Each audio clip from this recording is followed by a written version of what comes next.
Hi guys, and welcome back to my YouTube channel. My name is Faith, and today we're going to be reacting to a Candace Owens podcast titled Bring Back Insane Asylums. If you're new to my YouTube channel, you're highly welcome. Please do subscribe, give this video a massive thumbs up, comment, share, and all that good stuff. And with all that being said, let's just dive right into this video.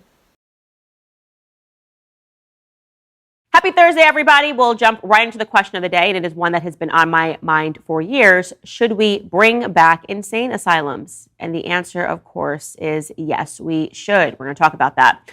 Plus, later on in the show, social media influencer Alexandra Pierce shared a very controversial take regarding advice to ugly women. She says, don't go to college. Use the money for plastic surgery because no man wants a woke woman.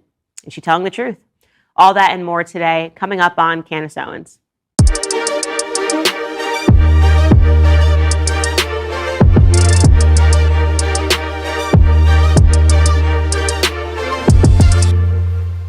So obviously, unless you have been under a rock, you are aware that right now there is a massive manhunt that's underway in Maine, after a mass shooting that spanned 2 locations last night, left at least 22 people dead and 30 people wounded.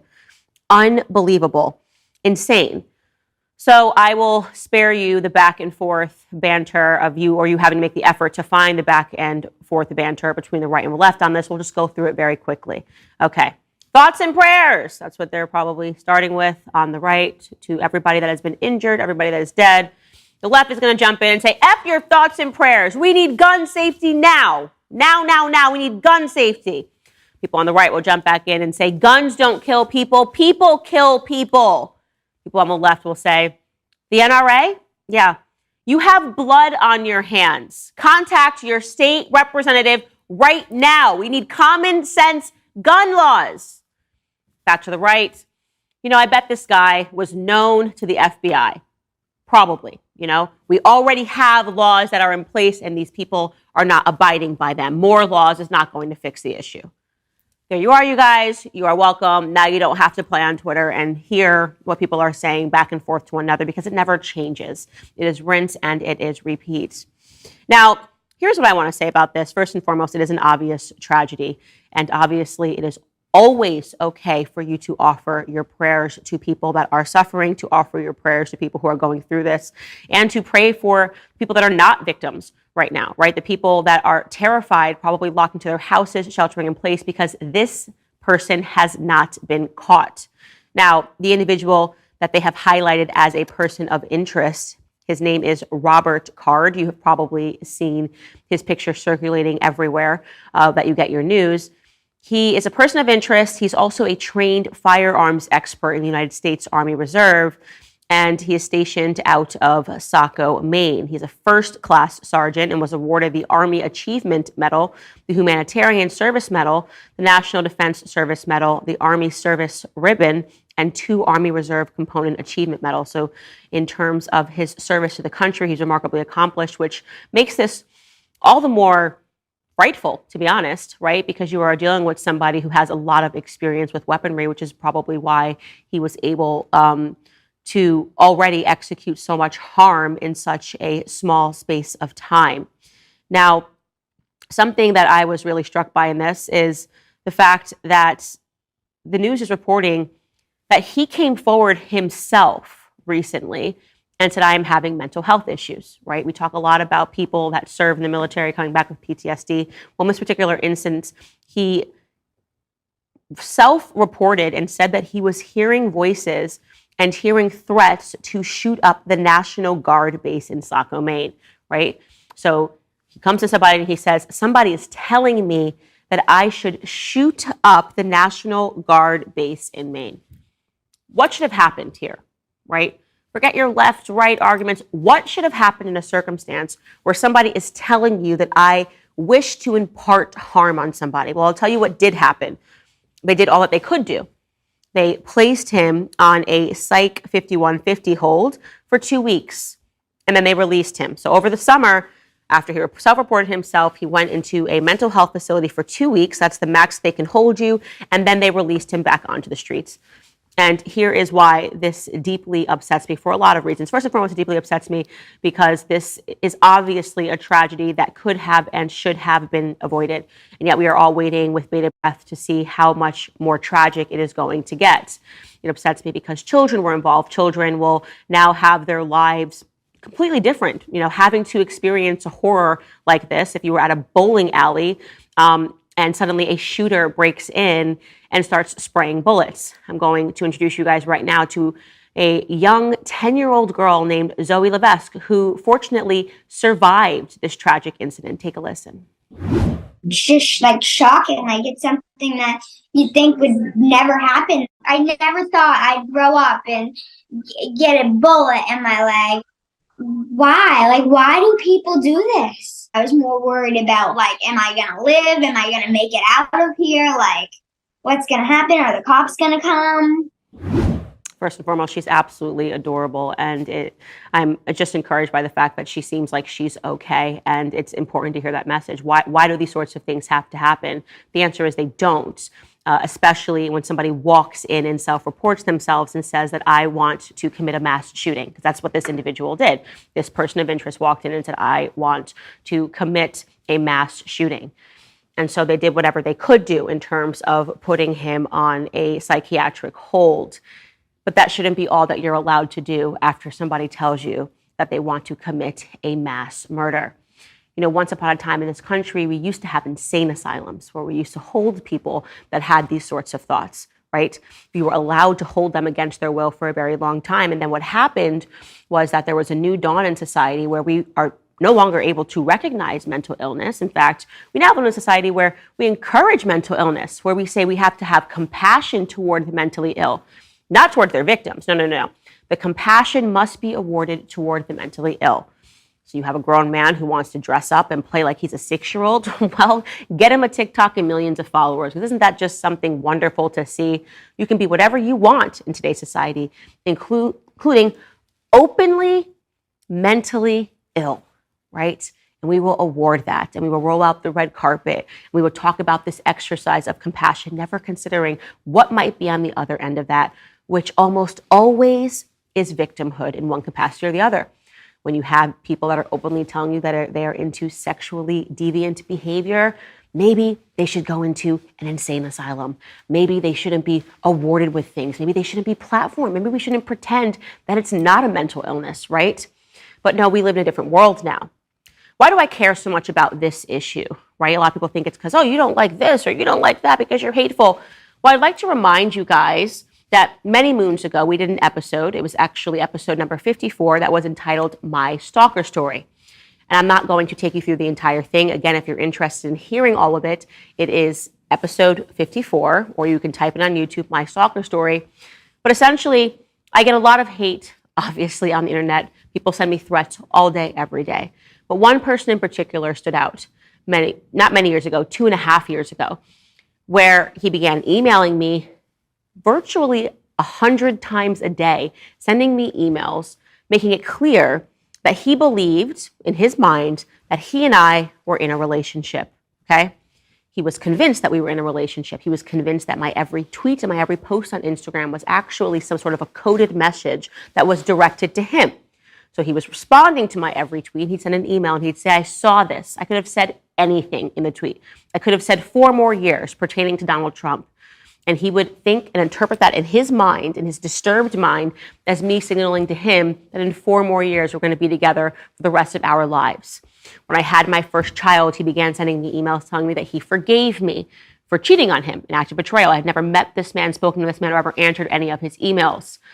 And then, of course, I had a chill that ran down my spine when he sent me a photo of his expired Psych 5150 hold. He had just left the hospital, and he was angry at me because he said that I convinced people in the hospital that he was crazy when, in fact, I knew the truth. I knew that he and I were in a relationship, except we weren't.